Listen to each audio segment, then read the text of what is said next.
بسم الله الرحمن الرحيم الحمد لله رب العالمين والصلاة والسلام على سيدنا محمد وعلى آله وصحبه أجمعين.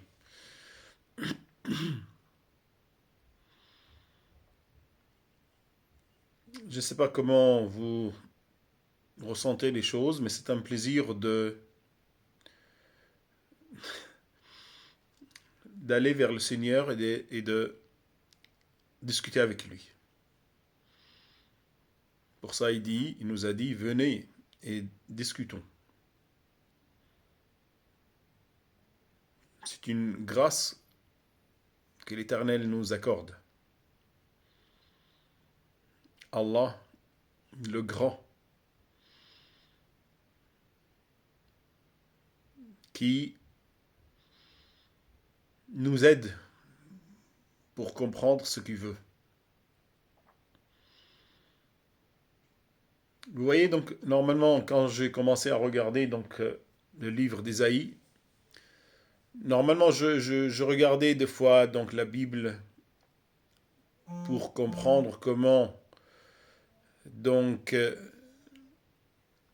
nos frères de la paternité d'Adam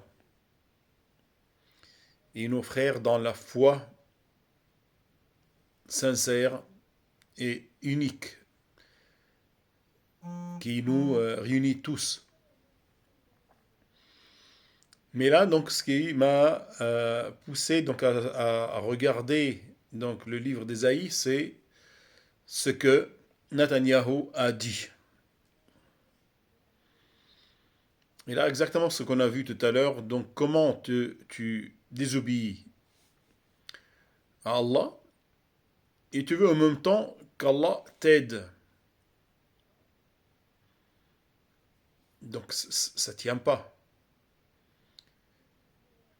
Donc si tu es au sud de Paris et tu veux monter à Paris, il faut que tu t'orientes vers le nord. Alors comment tu veux descendre ou monter à Paris et tu vas vers le sud? Ça ne tient pas. Autrement, ça sera une perte de temps si tu te dis, tiens, je vais descendre jusqu'à Marseille et après remonter donc à Paris. Mais pourquoi tu fais ça?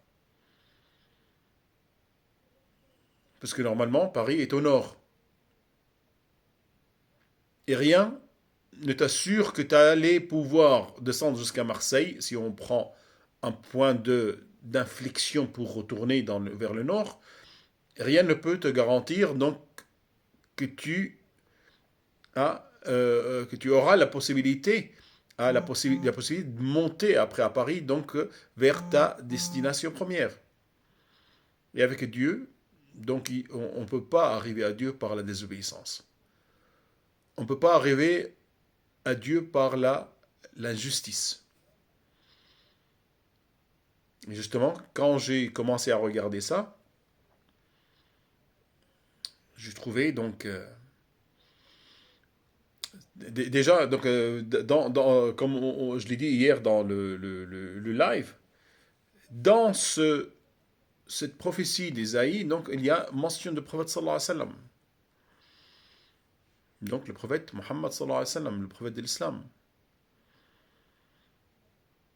Ici Allah subhanahu wa ta'ala nous donne la possibilité de parler donc de cette prophétie-là, de Isaïe alayhi salam, tout simplement parce qu'Allah subhanahu wa ta'ala, tant qu'on ne commet pas d'injustice, je ne pense pas qu'on a fait ça, c'est le contraire, comme j'ai dit tout à l'heure, donc les passages qui attribuent à Allah subhanahu wa ta'ala la fatigue et le fardeau, ça ne va pas, ça ne tient pas.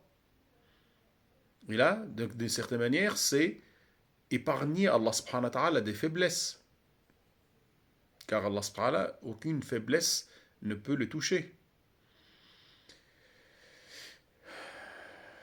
Bon, poursuivons, on est donc dans le chapitre numéro 2, toujours du livre d'Ésaïe, d'Échaïa.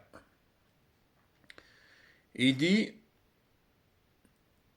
il arrivera dans l'avenir que la montagne de la maison de l'Éternel sera fondée au sommet des montagnes.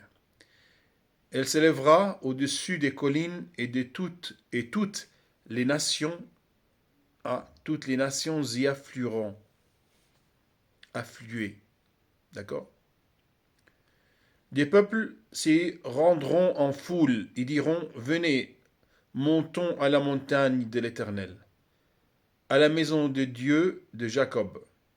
Et nous enseignera ses voies, et nous marcherons dans ses sentiers. En effet, c'est de Sion que sortira la loi, et de Jérusalem la parole de l'Éternel. Il sera le juge des nations, l'arbitre d'un grand nombre de peuples. Ceux-ci mettront en pièces leurs épées pour en faire des socs de charrues, et leurs lances pour en faire des serpes. Aucune nation ne prendra plus les armes contre une autre, et l'on n'apprendra plus à faire la guerre.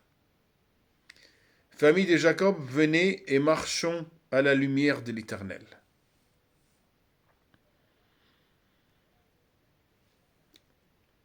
Comme on a dit là, donc tous les peuples à Jérusalem. Donc c'est ce titre-là que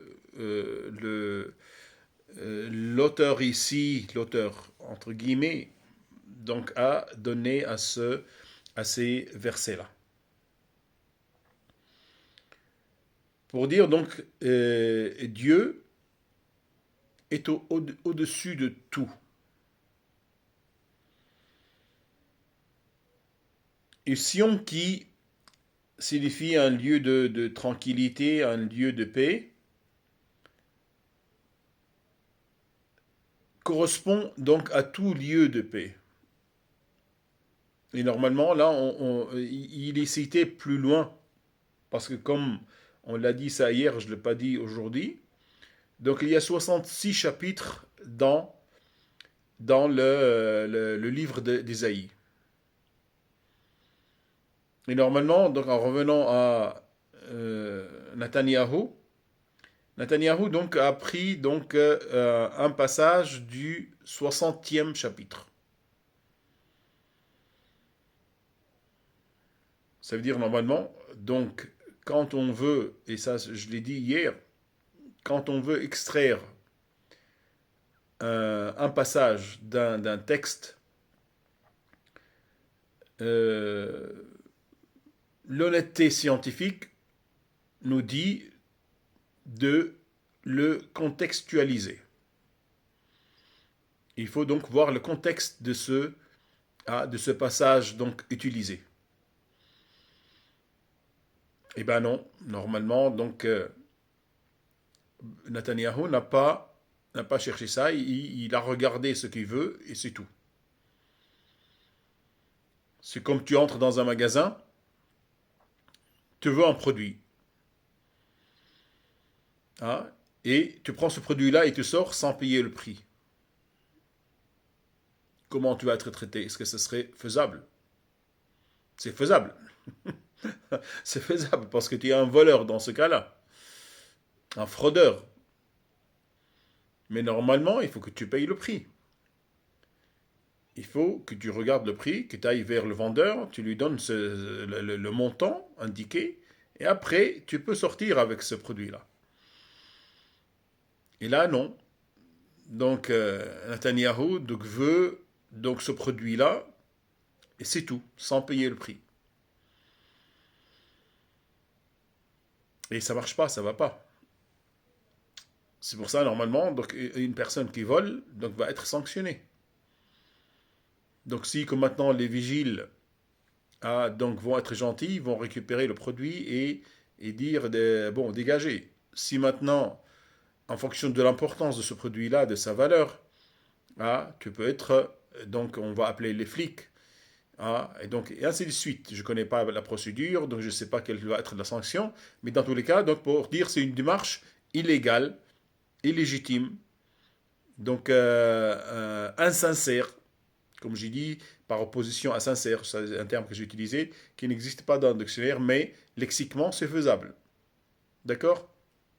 Pour dire, euh, voilà où on en est, pour dire toujours marchons à la lumière de l'Éternel.